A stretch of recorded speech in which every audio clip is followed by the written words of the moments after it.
Hey friends, welcome back to Guess What? Compliance can be simple. I'm your host, Dr. Natasha Guess. And if you're new here, welcome. If you've been with me throughout this whole series, thank you for spending this time with me. Now, over the last several episodes, we've talked about compliance in the operation. The series focused on helping small and mid-sized healthcare practices embed compliance into everyday workflows so they can reduce risk, strengthen operations, and be better prepared for audits and regulatory oversight. Today, we're wrapping this up with one simple question. Could this happen in your organization? Let's get into today's episode. When most people think about a federal compliance investigation, they picture something big, a major ransomware attack, a multimillion-dollar fraud case, or a national news story. But sometimes it starts with just one patient. In late 2025, the Office of Civil Rights announced a settlement with Concentra Health Services after investigating a complaint from a single patient who said they weren't given timely access to their medical records. One complaint. That's genuinely all it took for OCR to start asking questions. The investigation ended in a settlement, a monetary payment, and a corrective action plan requiring the organization to improve its compliance processes. Sit with that for a second.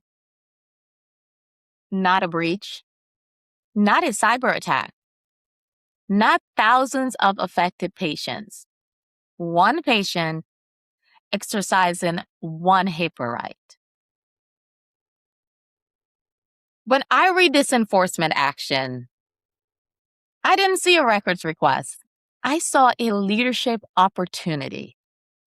Because every patient request tells you something about the systems behind your practice. If one patient asks for their records, does your staff actually know what to do? Who receives the request? Who tracks the deadline? Who verifies it got sent? And who follows up if something falls through the cracks? Those aren't HIPAA questions. Those are operational questions.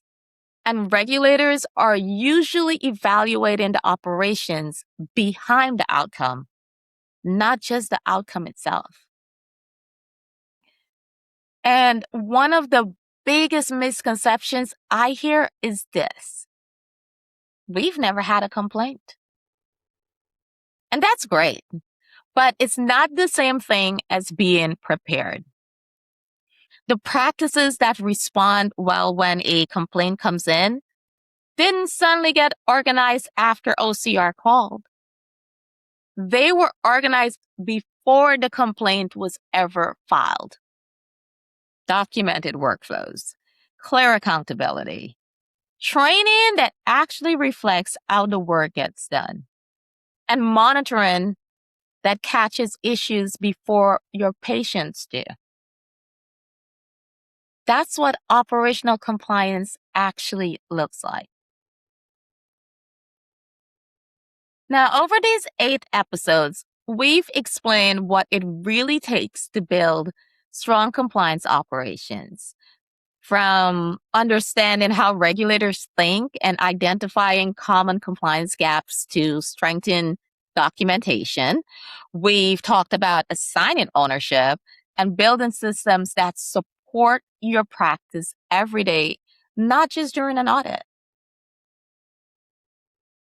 And at first glance, those might look like separate topics. They're not. They all come back to one question.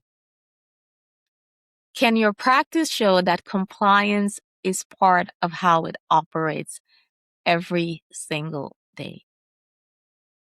Not just when an auditor shows up, not just when there's a complaint, not just when a policy gets updated.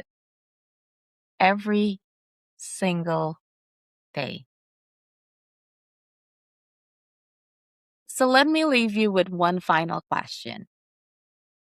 If a patient filed a complaint against your practice tomorrow, if OCR opened an investigation next week, if they ask for your documentation, your policies, your training records, your risk analysis, your vendor oversight processes, and evidence that leadership is actively monitoring compliance, what story would your practice actually tell? Would the documentation reflect how your practice really operates? Or would you find yourself trying to build the operation after the investigation has already started? Because by the time regulators ask for evidence, they expect it to already exist. Here's my challenge for you. This week, don't start with your strongest area. Start with the one operational process that came to mind while you were listening today. The one that made you think, we really need to work on that. That's your starting point. And it's not because it's easy.